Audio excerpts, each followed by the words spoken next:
Come in. Welcome. I'm E.G. Marshall.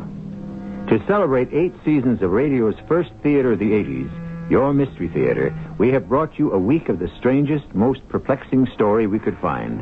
A legend that demanded to be dramatized, based on the harrowing and haunted life of Europe's first world ruler, the young and powerful Alexander the Great. Alexander, I can go no further. The wind and ice are at my throat. You go on. Desert you here in the mountains, Lysander? I need you. You need me. Unity is what I'm fighting for. The army needs you more, Alexander. Forget me. I'm no use to you anymore. You've led our troops through all these mountains. You can't stop now. One old man, more or less, makes no difference. Go on without me.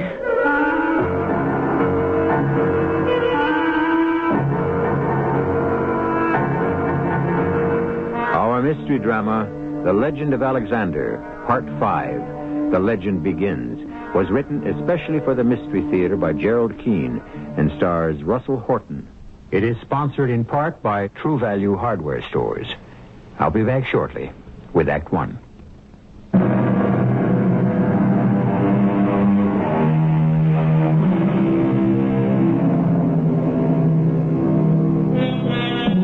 He was 20. He ascended the throne. He found himself king of a crumbling empire. The Greek city-states fell apart, each going its own way, till they discovered the 20-year-old ruler they had to reckon with was Alexander the Great, an unholy terror in battle. Speed and surprise, his chief weapons. Starting with Greece, then as far north as modern Bucharest, crossing the Danube, through Serbia, then south in a final conquest of Persia. Now he knew he was the great, invincible Alexander. He believed it. What he did not know was power corrupts, and absolute power corrupts absolutely. What did I tell you, General Parmenio? There are none so clever or so strong that can defeat me. It would seem, Alexander, that Darius and the Persian army are no longer a threat to anyone. A threat? Persia is now our slave. Divide and conquer. My father taught me that. It's been the secret of Alexander's strength. Here, I'll show you. Are there any sticks about? Sticks?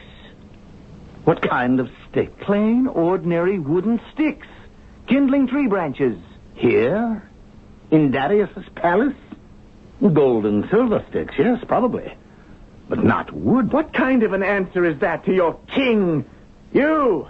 Over there, slave. Yes, King Alexander? I want some wooden sticks. 70 at least. Bring them. Small branches, twigs. Chop down a tree if you have to. Yes, Your Majesty. Tell me, slave, you have been in the employ of King Darius when he ruled this land in the royal courts? I have served here all my life. I observe that since Darius has escaped our army, it has been your duty to manage the palace, and you announce each meal by the ringing of a bell. It has always been the custom. I know all about that. But we of Macedon do not eat as your former masters did, at such time as it pleases the cook to prepare food. We eat 3 times a day, and on time. It is now 2 hours past sunset, and I wish my meal. I wish it now. King Alexander, be assured in the future I will not lose track of the time. Be assured if you do, you will lose track of your head. Your Majesty, I go instantly to obey. And don't forget the twigs. Alexander, why do you attack that poor man? He cannot defend himself. Are all Persians as stupid as he? Why are you so angry? You, a monarch. You should not raise your voice over such trivial matters as meals and twigs. It is beneath you. I would have passed the word along. Parmenio, are you scolding me? You may be only 25 years old now, Alexander, but 'twas I, Parmenio, who put you on your first horse when you were 5. There is something wrong with me.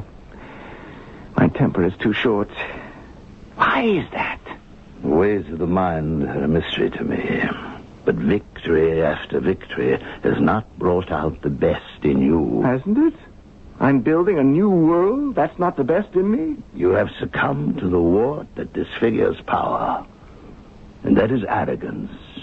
You are not a god, Alexander. And to what do you attribute this evil wart, this boil on my face? You know your Odyssey, your Homer? As well as any man. Do you know what Achilles meant when he said, "He whom the gods would destroy will be granted his every wish"? The gods are out to destroy me, is that it?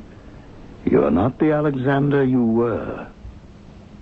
That is all that I wish to say now. Just some food for thought. Ah, food for the stomach.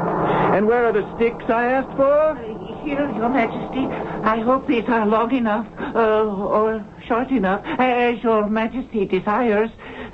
Will Your Royal Excellence be pleased to sit under the gold canopy so that we can serve you your meal there? First, the sticks. Parmenio, come closer. My father's secret. Now watch. I break one. I break another. Another.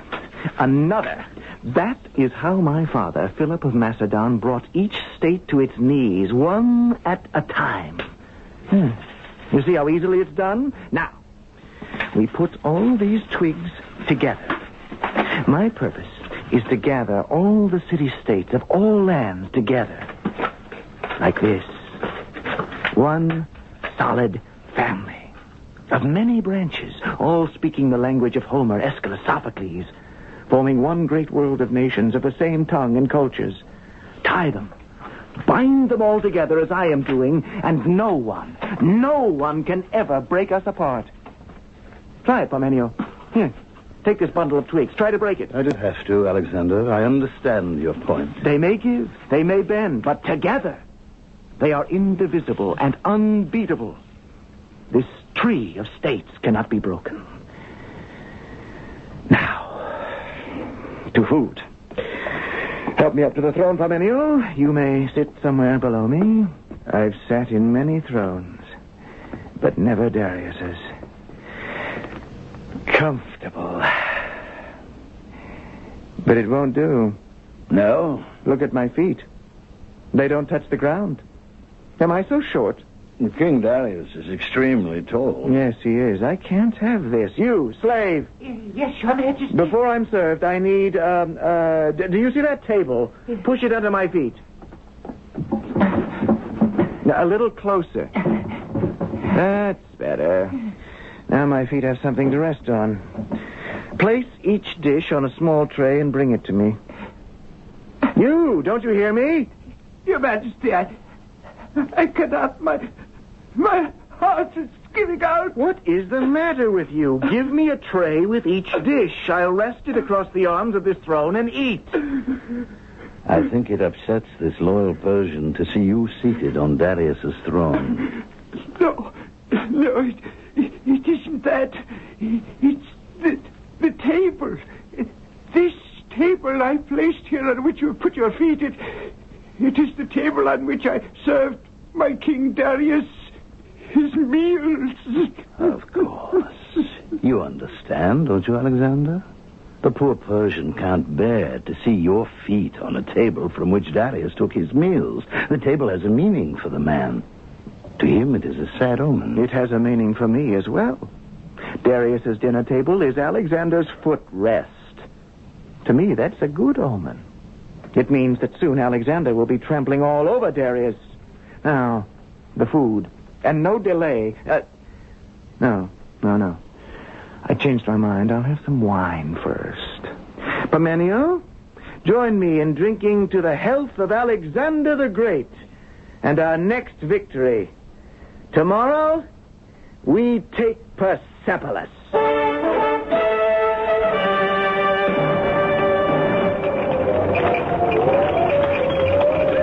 Alexander, are you in the tent? Yes, I am. Parmenio. Yes.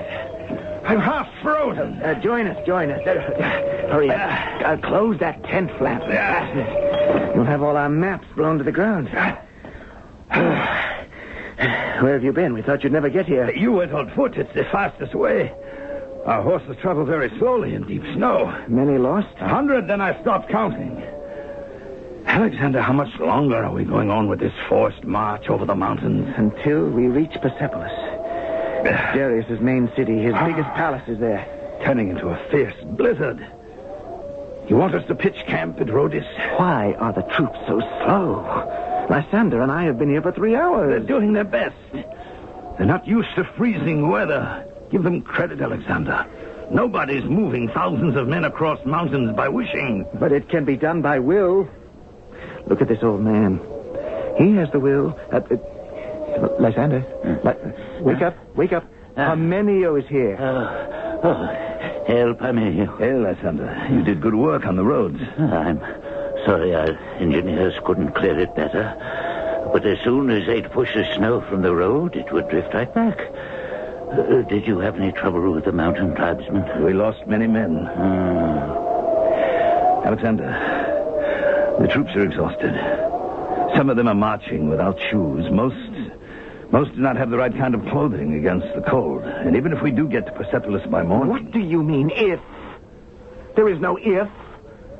Parmenio, you may leave my tent now. Try to understand. No ifs, no rests, no stopping. I am not resting until Greek law and art and life are everywhere. Everywhere! Your kingdom is to be everywhere? Parmenio, when we are in Persepolis, and when Darius is found and chained, you and I will have a long talk about the Empire. I don't think you understand. The Empire is made up of people, not one man with one idea. Our civilization is superior to all civilizations, and I will march, and I will battle until it is everywhere, not as a dream, but as a fact. Lysander, let me see that map again. The 3 of us can decide the quickest route for the army. We'll send supplies and the siege train this way, across here. Cavalry that way. It's not quite as steep. What do you say, Parmenio? Nothing. And we'll have the main troops continue straight on as they're doing. Lysander and I will catch up with them, get ahead, and mark the trail, right? Right, Your Majesty. Did you hear that, Parmenio? Lysander has 20 years on you. He's older by 20 years. And when I say, shall we go ahead, does he say, I wish to rest, I'm tired? Lysander is an extraordinary man, and we need him. He is the star who guides our ship. But do not push him too far, Alexander.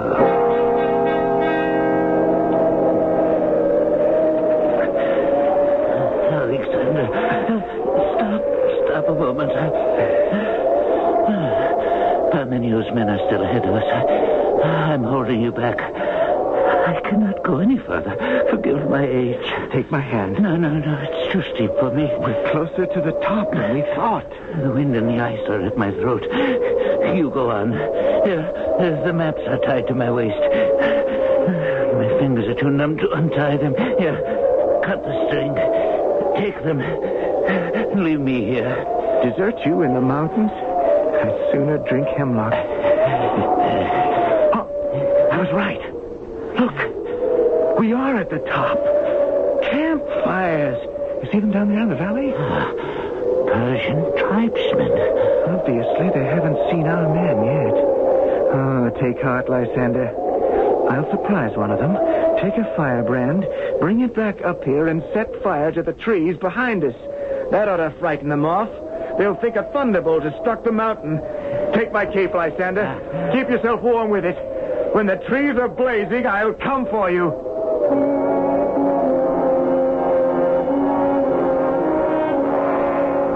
What a strange fusion of tempers and talents he was, this Alexander. Only 25 years old, yet a visionary who brooked no interference. And yet, for all that, still a humane man who deeply cared for his fellow man. I shall return shortly with Act 2.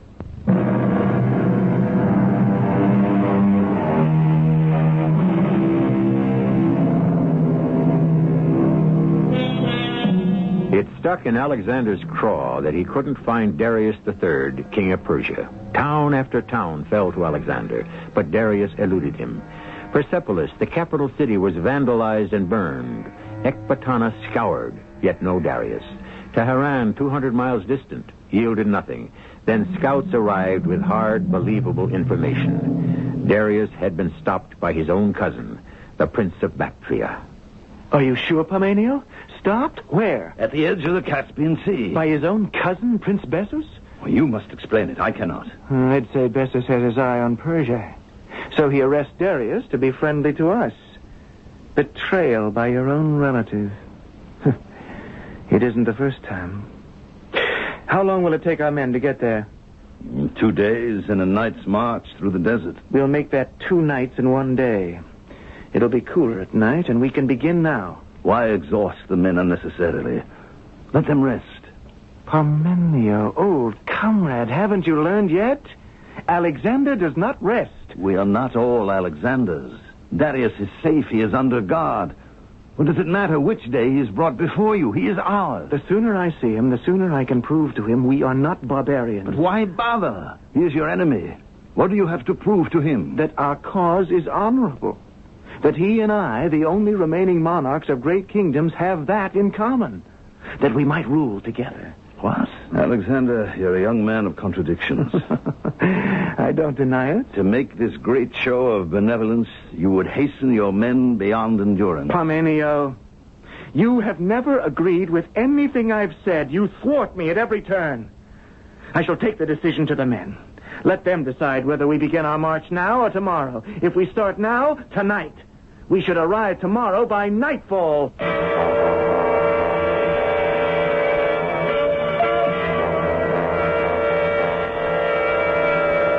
Hold that torch higher, Parmenio. By Apollo. Horror of horrors. There, lying at the bottom of that chariot. Is that not Darius? It is, Alexander. Is he alive? How came he to this? Parmenio, you arrived here before I did.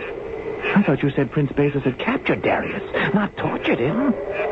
His body is a mass of wounds. I have taken the prince into custody. He told me his men got out of hand. When they came upon Darius, they went berserk with rage. I want every single murderous soldier in the prince's army. I'll show them what rage is.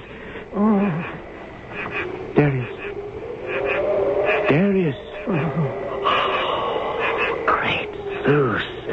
Look how he bleeds. Get me some fresh cloths. Hurry. Darius? Can you hear me? Who are you? I'm Alexander of Macedon. Alexander. And so we meet. Will someone fetch me some cloths? Alexander. Yes, great king. Is it dark? Or are my eyes failing me? It is dark. I have lain here since dawn. Is there water? Parmenio, some water, quickly. Here, pour it into my helmet. Darius, let me lift your head. Let me tip my helmet. Slowly. That's right. Rest your head on my arm. Now, Parmenio, I wish a litter to be made so that King Darius can be carried gently to where he may be properly attended to. It is too late for that. For me, the combat is over. Great Darius, speak not so. I have been dishonored by one of my own family. He will be punished. Bessus is a coward. He will die a coward's death.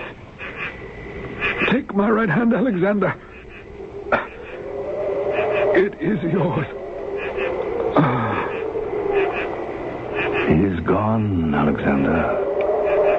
May the great King Darius enjoy a peaceful passage to the land of shades. As Apollo is my witness, we shall bury him with all the honors of war.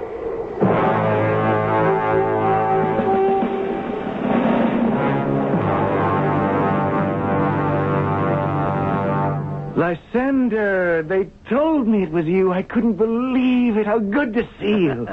Do I look the same? Your face is more lined, but otherwise I see very little change. What brings you to Babylon? I heard of the death of Darius. How long is it since he died? Oh, many months. 4, 5. The war is over, that you know. Then Why don't you return to Macedon? No, I can't. Not yet. There's too much to do here. If I'm to bring our two great nations together, that would not happen in my absence. You still haven't told me, dear old teacher. Was there some specific reason you came all this distance? I wanted to see you again, Alexander. Alive. The battles are over. Why should I die? What could kill me? Treachery. What makes you say that? I can see by your eyes that thought has been with you also. Yes, it has been for many months. There are too many whispers in Babylon that I am too much influenced by this country and the Persians. And are you? What is their complaint? The army is here. Most of the men are enjoying the spoils of victory. Most of them have married Persian women. To me, they say nothing, openly. But there are whispers behind my back. They would rather be home in Macedon. Then let them go home. No one is forcing them to remain in Babylon. If they don't see the advantage of the mingling of our two great cultures, then let them go. There were rumors in Macedon that you had married again. Yes, twice. To two women last month. There was no rumor. You shall meet them both, Lysander. And the Macedonians here, how did they take the news? How should they take it? We had a double feast. Everyone attended. I heard no complaints. The city was in a stupor for a week. Lysander, if you could have been here, it would have made it perfect for me. I miss the old friend. Why did you marry here? Political. A very wise move, if I say so myself. Now, General Parmenio, he didn't think so, but he's been very critical lately.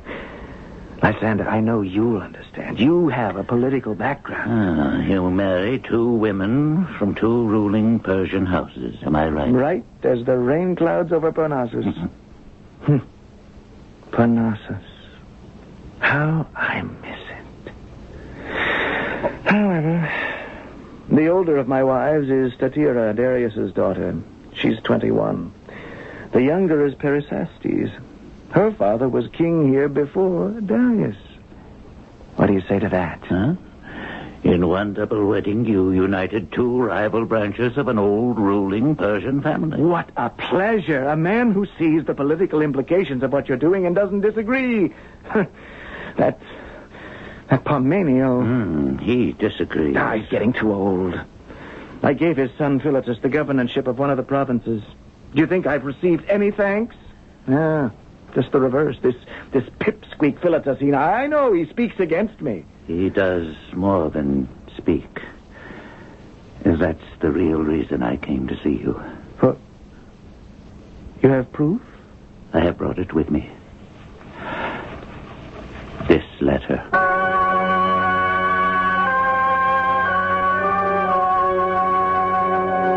I have asked as many of you men as could fit into this courtyard to join me.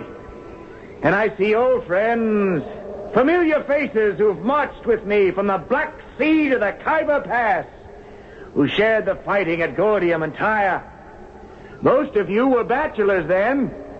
Does anyone remember the advice I gave in hand-to-hand then? Strike the Persian in the face. You remembered.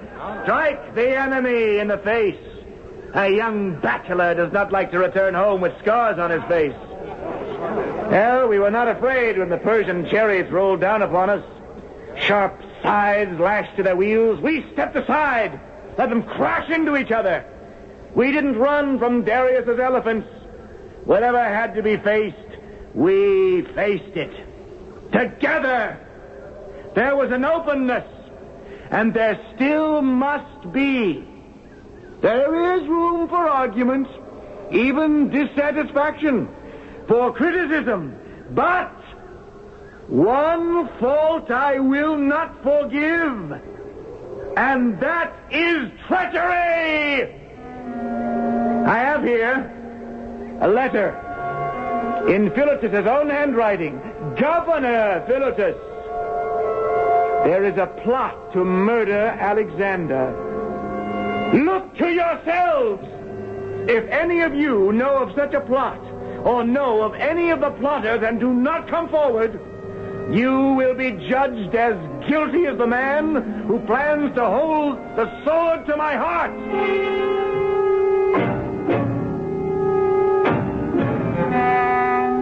You sent for me, Alexander? Yes, General Parmenio.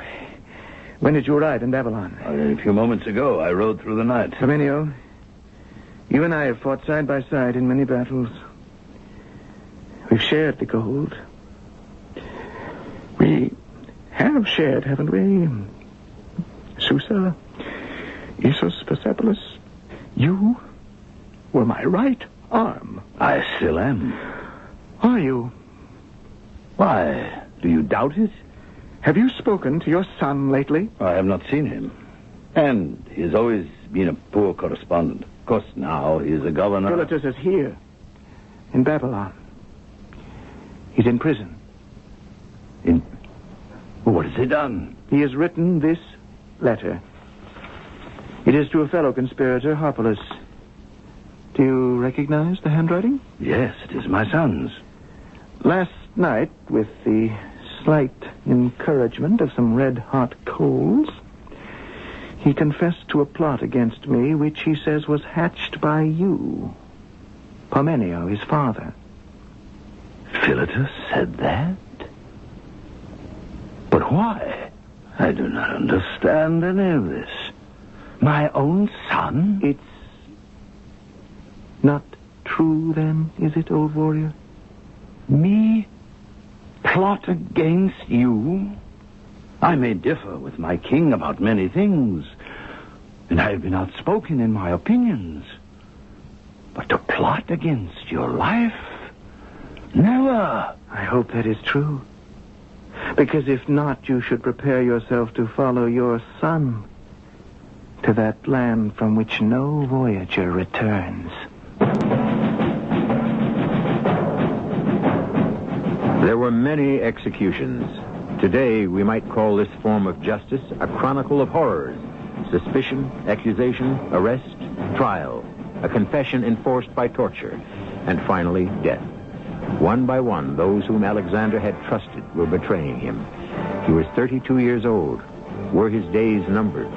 Would he live to complete his mission, to make one world dominated by Greek culture? I shall return shortly with Act 3.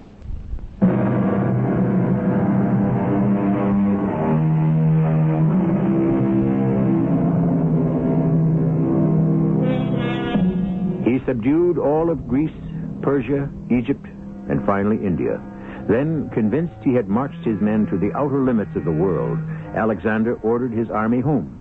His new favorite general was Coinus, who had risen in the ranks and was genius enough to deal with India's secret weapon, elephants. But the road back, overland and by boat, was treacherous. One city, Pylos, rebelled and refused to surrender, and in that battle, Alexander was severely wounded. He was on the point of death when his new general rescued him. Alexander? Is that you, Coinus? Shall I part the curtains and let in some light? Oh, Coinus, you're as transparent as these curtains around my bed. Yes, open them. There are rumors that I'm dying. You've come to see if there's any truth in them. How did you guess? That's exactly why I'm here. Do the men wish me dead? Oh, far from it. They're hoping every day you'll get better. You're the only one they'll trust to lead them home. Tell them I have no intention of dying. But I might remain here in Babylon over the winter. I'm not as young as I was. Oh, yes. A sparrow told me you were the ripe old age of 32. Add 100 to that, and you'll know how I feel. I had to find out whether you were well enough to deal with a nasty situation, which might even become a mutiny. If you decide to remain in Babylon all winter, it just might come to that. Because we remain in Persia, the army would revolt? But why? They don't want to wait any longer. They want to go home. What do I have against Persia? There's so much here that's wonderful. You aren't helping your cause. Why is it the moment you cross its borders, you adopt Persian dress and manners? You eat their food. There are very few Macedonians who don't resent that. I wear what I like and I act as I wish. I am Alexander the Great and no common foot soldier. whom I have elevated, educated, and catapulted to power, and made wealthy, is going to dictate how I should live. You tell me there's a revolt in the making? Good. Inform Lysander. I wish him to compose a suitable poem for the biggest banquet Alexander has ever given his army. I've yet to meet a man who didn't prefer a feast to a fight.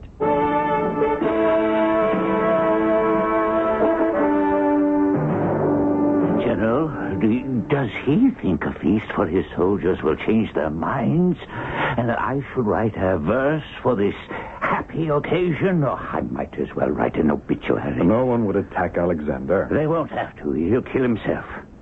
No, he's weak. Isn't recovered from his wounds at Pylos.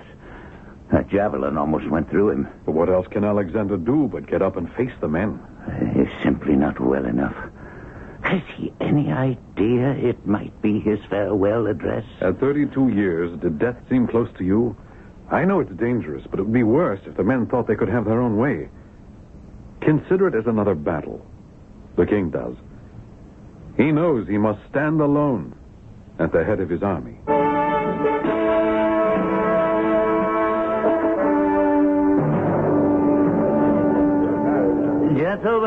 Gentlemen, I know the food and wine are satisfactory. There's so little of it left. But may I have your attention?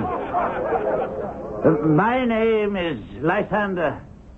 I have known your king, our king, since he rode his first horse. I have the honor to present to you your king, your host, the undoubted leader of the century, our leader, the son of Philip of Macedon. Hey, Philip, there was a giant. King Alexander. Not a peep out of them, Lysander. Not a hand clap, not a cheer. This is not a very good beginning. Thank you. I can manage without any assistance. I can lean on my sword. Hail, Alexander! Never mind the formalities. Friends, Persians, Macedonians, countrymen, that we have made brothers of our former enemy is true. The Persians who fought us bitterly are now our friends. And though we rule their land, we are still their guests. I wish he wouldn't emphasize that. His men suspect he's more Persian than the Persians. Their leader fought hard and died bravely. We fought and died, too. I heard that. But those of you who survived have had bounties. You've all profited. I wish to announce to those veterans who fought beside me throughout the Asian campaign, and there are 10,000 of you, that you are all free to leave Babylon and return to Macedon. He's trying to get rid of us. Don't you see? It's part of the plot. Get rid of the Macedonians. Make Babylon the center of the world. Hold it down. I am General Coyness for those of you at the back. Calm yourselves. This is not the way a soldier behaves. General, was that Craterus, the soldier who spoke just then? Yes, Your Majesty. Bring that man forward. Craterus, front and center on the double. Yes, I am coming. Tell me, Craterus, what is this about a plot? You can speak freely. I'd like to know. Your soldiers. Well, what I mean is... Go on. We see you dressed like a Persian. And you have a private bodyguard made up of Persians. And you say you want 10,000 of us out of the way. I know I take my life in my hands speaking to my king like this. But they all feel as I do. Here we have marched and fought for 11 years, some of us. But not to be betrayed by our own. Anything else, Craterus? I say if any of us are going to be sent home, we will all leave. Guards, I know it is the end for me, but I speak as an honorable soldier. So if these are the last words I ever speak on earth, I speak the truth. The truth? What is the truth to you, Craterus? You have all had far more than you deserved. More gold, more silver. Tell me of any wealth I have not shared with you. Hardships I've not endured. Anyone who has wounds, come forward. I'll show you mine. I'll match you cut for cut. No part of my body is without a scar.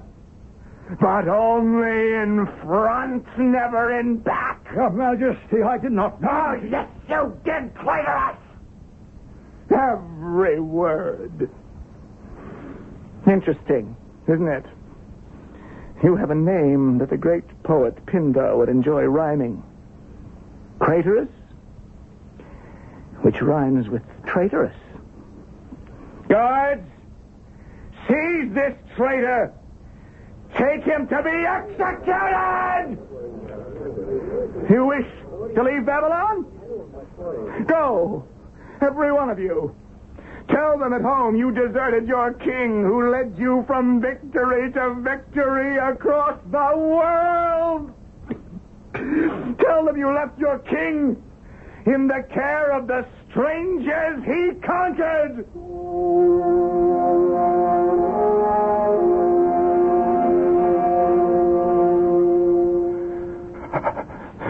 Lysander, are you there? Right by your bed, Alexander. Try not to talk. What's happening outside the palace? How many days has it been? Only 3 days. Oh, you made them feel ashamed. It's so quiet. Have none of them asked for me? Oh, every one of your men have. They fear that what happened at the banquet has hastened your illness. Too much marching. Too many wars. Where is General Coyness? We take turns. We think it best if there's just one of us with you at a time. I have so much to do. How can I remain here like a sick dog? How much longer? Until the physician says you are healed. Who? Polydamas? What does he know? Alexander. It is I, Coyness. I had Polydamas speak to the men, and he promised them your quick recovery. You see, the traitors are silent. The men love you. I wish to see them all. Your soldiers? Now? Oh, I don't think you should move. We will all drink from the same cup. One man at a time. Lysander, my cup. Alexander, do you know how many men you would be receiving? Have the servants bring in wine. And then I want each of my men to enter my chamber, one by one, and we shall each drink from the same cup. Oh, Your Majesty, there are thousands. I wish there were millions. Do it now. I wait.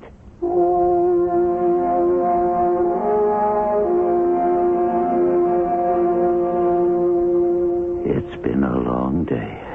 But a happy day for him. I've never seen him sleep so peacefully. I don't know how many thousand men came in here and drank their allegiance with him from that cup. After the first 3 hours, I stopped counting. To put away even 100 sips of wine would tax the strongest of men, but he did it. In the field, he could outdrink anyone. An entire phalanx of men. I've seen him. And I see him now. And I fear his face is so white. Thebes. Why did I destroy you? What does he mean? Well, that was the first city he destroyed. And he has never forgiven himself. Mother. Mother. Are you there?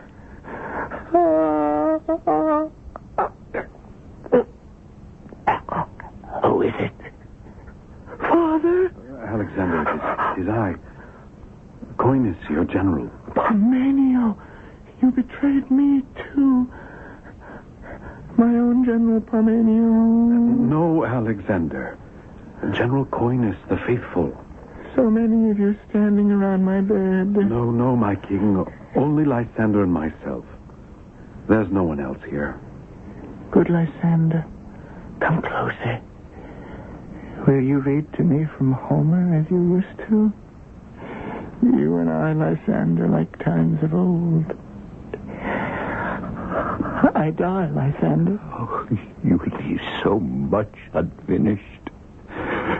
Who can continue your work? are you, sir? I am your general. Don't you know me? I know them all by their first names. Father, you taught me that. Lysander. Yes, my boy. Remember these words? I would rather be tied to the soil as another man's serf than be king of all these, the dead and destroyed. Very good. You remember your Homer very well. Did you know, General? My father was slain in his bedchamber, and I die in mine. Neither of us were killed in battle.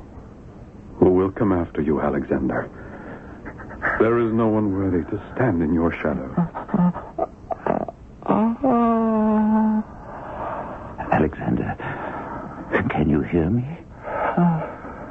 To whom do you leave your empire? To the best. To the best.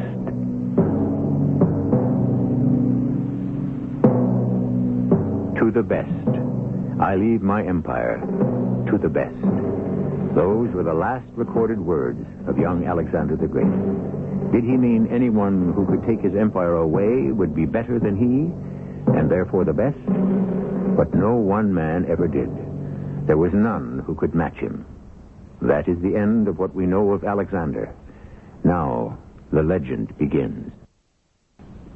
I shall return shortly.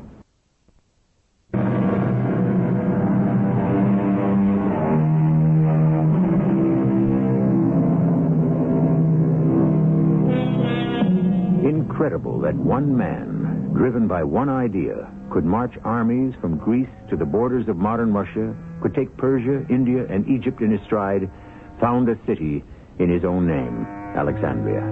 Alexander's dream was a world state sharing the customs and merging the races of Europe, Africa, and Asia.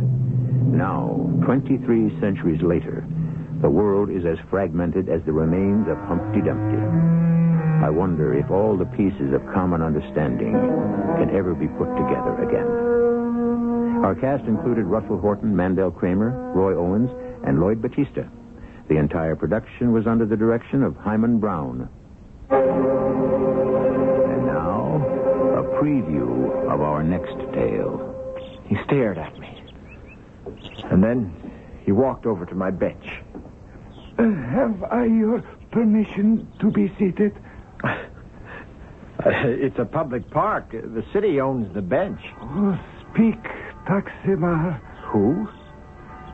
What did you call me? Taximar. You must have me confused with someone else. Oh, no. That's not my name. Well, of course it is not. It is your title. You are the Taximar. Sure. Please, excuse me. No. We have looked for you for so long. You cannot leave us now. I'm afraid I have to. No, you will stay. You will remain here. What for? What for? Because you are the Taximar. This is E.G. Marshall inviting you to return to our Mystery Theater for another adventure in the macabre. Until next time, pleasant dreams.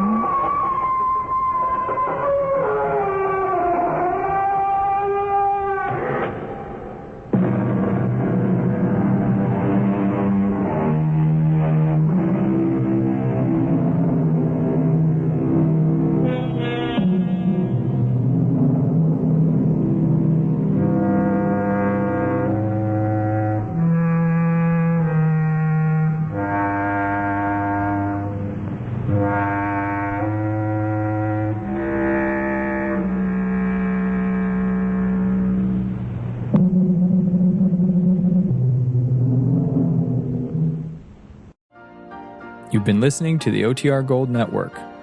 Find more classic radio at otrgold.com.